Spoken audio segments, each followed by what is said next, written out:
Hello and welcome to today's episode of the Jacksonille Jaguars Insider Podcast. My name is John Shipley. I am your host and beat reporter, and I have been your beat reporter covering the Jacksonille Jaguars for OnSI every single day since August 2019, and we are continuing to move forward through yet another season together. As always, you can find our 100% free, 24/7, boots on the ground content covering the Jacksonille Jaguars when you follow us on social media such as Facebook and Twitter, at Jaguars on SI. You can also find us at www.si.com/NFL/Jaguars. All right, folks, welcome to today's episode of the Jacksonille Jaguars Insider Podcast. My name, of course, is John Shipley. Today, we are going to talk about the Jaguars and their injury state heading into the final days of Week 10 before they take on the Houston Texans. Now, there's obviously no denying how important of a game this is for the Jaguars. I mean, it's not something that, needs to be really explained that much. I mean, the Jaguars are at 5-3. They are, I believe, 2.5 games, or it's either 2.5, 1.5, whatever you want to call it, games out of first place in AFC South.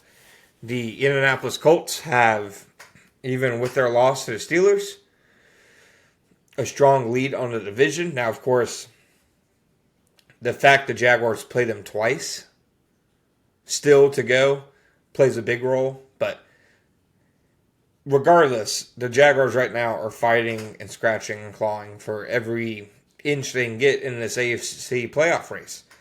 I mean, right now they're at the 7th seed. The Kansas City Chiefs are knocking. The Chiefs are at 8. And I don't think anybody realistically thinks the Chiefs are going to miss the playoffs. So somebody in the top 7 is going to have to step out. And the Jaguars need to do everything they can to ensure that it is not them. And when you're in such a tight AFC race such as this, these are the games you need to win. They're playing a Houston Texans team that, as we'll talk about in a moment, yes, the Jaguars are far from sporting a clean bill of health. But the Texans are without their most important player this week. C.J. Stroud will not be playing due to being in the concussion protocol, which means Mills Mafia will make its return. Davis Mills will play the Jacksonville Jaguars in a start for the first time since 2022 before C.J. Stroud was drafted. The last time Mills started a game against the Jaguars, the Jaguars' leading receivers Christian Kirk, Doug Peterson was head coach, Trent Baalke was, general manager, etc., and so forth. I mean, Shaquille Griffin was still on the roster last time Mills started against the Jaguars. So it's been a minute. And for the Jaguars to truly take their best step forward in this AFC race, these are the games that they can't let fall to the wayside. And a big part of this is obviously the state of the Jaguars' current active roster. I'm a firm believer that the main reason the Jaguars only won by 1 point against Vegas, and I'm not here trying to say the Jaguars are underrated even or so much better in the 5-3 record, etc. No, I'm not going to argue that. We've all seen the numbers. They're not a top team right now. But they should have won by quite a bit more, at least on paper, against the Las Vegas Raiders. And the reason they didn't is injuries, in my opinion. Losing receivers left and right. Didn't have Brendan Strange. Losing offensive linemen. On defense, without Eric Murray, without Devin Lloyd, without Travis Hunter. You lose Jordan Lewis right at the start of the game. So I think injuries are the biggest reason that the Jaguars didn't play to their full potential last week. and potentially even in some of the games in the previous weeks. I mean, not having Devin Lloyd's been major. Not having Brendan Strange has been major. Not having Travis Hunter is going to be very different for the Jaguars. So, I think when you look at where the Jaguars currently are, all right, they have a dozen players on their injury list. A dozen. They had, I believe, 4 guys for each designation.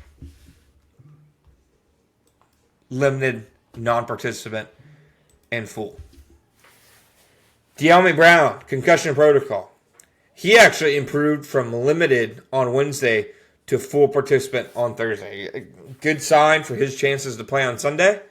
All right, so they'll have De'Ami Brown most likely. Ezra Cleveland, knee and ankle, has not practiced in both days this week. Doesn't look great just from that point of view for Ezra Cleveland, who would start in his place of left guard, whether that's Chumley Doga, whether that's Cole Van Lanen,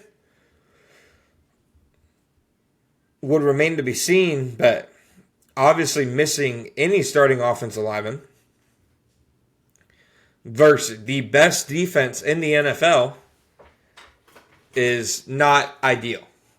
Dennis Gardeck, limited all week with a chest injury. Devon Hamilton, limited all week with a back injury. Jack Kaiser, limited all week with a quad injury. Jordan Lewis has not practiced all week with a neck injury. Another guy. And, of course, Anthony Campanile made a great point in saying, even when Lewis was out of the game due to the injury, he was still making an impact in terms of obviously coaching up and passing along his knowledge to the rest of the cornerbacks while on the field. But not having him against the Texans team that he played one of his best games in week 3 would be significant. I mean, you guys know me. I'm a big believer in Jarian Jones and his talent. Tough matchup with Houston. I think Jarian could have a really good game, obviously. But being down Jordan Lewis, just the way he's played this year in any capacity, would not be ideal. Devin Lloyd, the best news on the injury list. Full participant all week so far with that calf injury. He's missed the last 2 games. Really, he's missed the last 3 games because he got injured early against the Seattle Seahawks in week 6 and never, really got back to looking like himself. Having him back in the lineup should be huge. The Jaguars have just 1 turnover over the last 3 games, 2 over the last 4.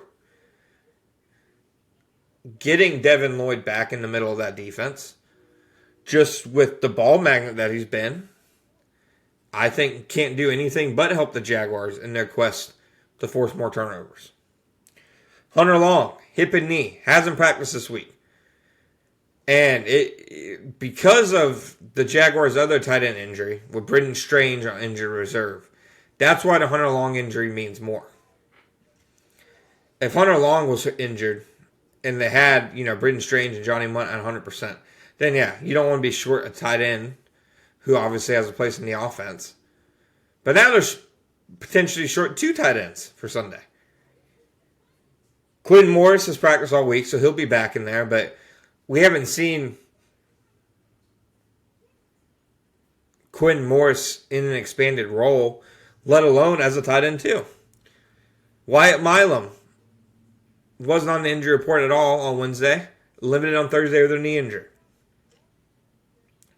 Tim Patrick has been a full participant all week. He should be back. So the Jaguars receivers against the Texans should be, De'Ami Brown, Parker Washington, Jacoby Myers, Tim Patrick, and then Austin Trammell.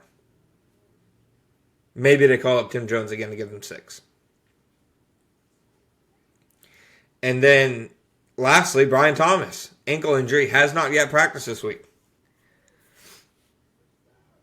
It continues to look like the Jaguars might be without him on Sunday. So, laundry list of injuries for the Jaguars. This injury report is not getting any shorter, and injuries are at the center stage, in my opinion, of this critical Week 10 game.